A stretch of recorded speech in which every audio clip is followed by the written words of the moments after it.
அனைவருக்கும் வணக்கம். சக்தியும் நானும் இன்றைக்கி ஒரு சூப்பரான ரெசிபி பார்க்க போகிறோம். வீட்டில் வாழைப்பழம் இருக்கா? அப்போ மிஸ் பண்ணாமல் இதை செஞ்சு பசங்களுக்கு கொடுங்க, விரும்பி சாப்பிடுவாங்க. அதுக்கு தேவையானது வாழைப்பழமும் கோதுமை மாவு. இதை மைதா மாவுலேயும் செஞ்சுக்கலாம். நான் கோதுமை மாவு தான் செஞ்சுருக்கேன். கோதுமை மாவு, தண்ணீர், ஏலக்காய், சர்க்கரை இவ்வளவு தான் போட்டிருக்கேன். இது கூட இந்த பஜ்ஜி உப்பி வரணுன்னா நீங்கள் பேக்கிங் சோடா போட்டுக்கலாம். பட் நான் போடலை. எனக்கு அது ஹெல்த்துக்கு நல்லதுன்னு தோணலை, அதனால் நான் போடலை.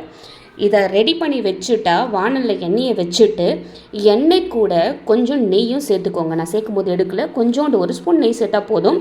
வாழைப்பழம் சைஸுக்கு ஏற்ற மாதிரி பார்த்துக்கோங்க, பசங்க எந்த விதத்தில் சாப்பிடுவாங்கன்னு. அதை பாதி பாதியாக கட் பண்ணிக்கோங்க. முழுசாக போட்டுற வாழைப்பழம் டாமினேட் பண்ணிவிடும், அதனால் முழுசாக போடாதீங்க. நான் எடுத்துருக்கிறது சின்ன சின்ன வாழைப்பழம், அதையே நான் பாதி பாதியாக தான் கட் பண்ணியிருக்கேன். இது ரொம்பவே நல்ல ஒரு ஸ்நாக்ஸாக இருக்கும். பிரேக்ஃபாஸ்ட்டுக்கும் கொடுக்கலாம், ரொம்பவே நல்லது. இதையும் ஒரு டம்ளர் பாலும் கொடுத்தாலும் பிரேக்ஃபாஸ்ட் கொஞ்சம் ஹெல்த்தியாகவே முடிஞ்சு போயிடும்.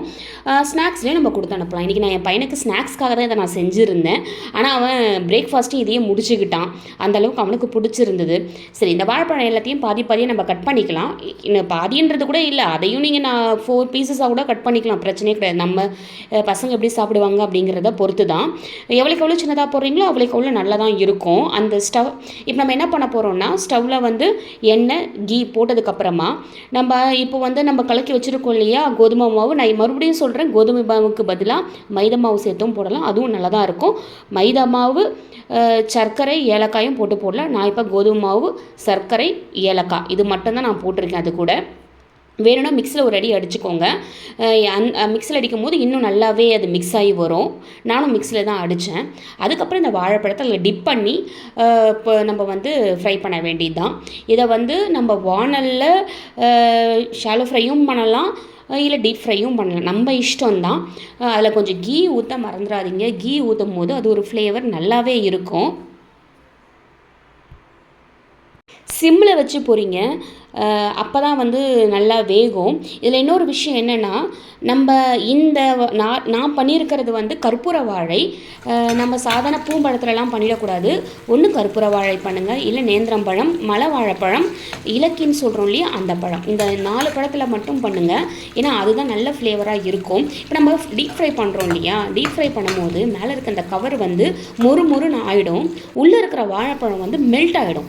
வாழைப்பழம் மெல்ட் ஆகிட்டு அதை நம்ம கடிக்கும் போது நம்மளுடைய வாயில் தேன் மாதிரி அது மெல்ட் ஆகி வரும். அது ரொம்பவே நல்லாயிருக்கும், சாப்பிட்றதுக்கு டேஸ்ட்டும் ரொம்பவே நல்லாயிருக்கும், பசங்களுக்கு ரொம்பவே பிடிக்கும். மைதா மாவுங்கும் போது கொஞ்சம் இழுக்கிற மாதிரி இருக்கும், கோதுமை மாவு அந்த மாதிரி இருக்காது. நான் அதனால தான் கோதுமை மாவு பயன்படுத்துகிறது. இதில் நீங்கள் பேக்கிங் சோடா போட்டிங்கன்னா உப்பி வரும், வேறு எதுவும் டிஃப்ரென்ஸ் இருக்காது. நான் பேக்கிங் சோடா போடலை, அதனால் நான் போட்டிருக்கிற இது உப்பில் இது ரொம்பவே நல்லா இருக்குங்க. நான் ஒரு இது போட்டு எடுத்துட்டேன், என் பையன் சாப்பிட்றதுக்கு கொடுக்கறதுக்காக. அடுத்தது போட்டுட்ருக்கேன். இதை சுட சுட போடும்போது இன்னமும் சுட சுட சாப்பிடும்போது ரொம்ப டேஸ்ட்டாக இருக்கும். பாப்பா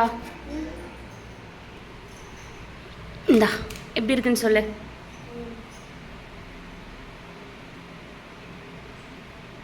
சுடுதா?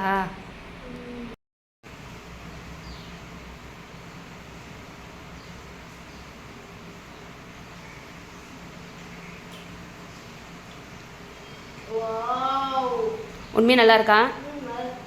வீடியோ ஆஃப் பண்ணிட்டேன், இப்போ சொல்லு, நல்லா இருக்கா? தேங்க்யூ.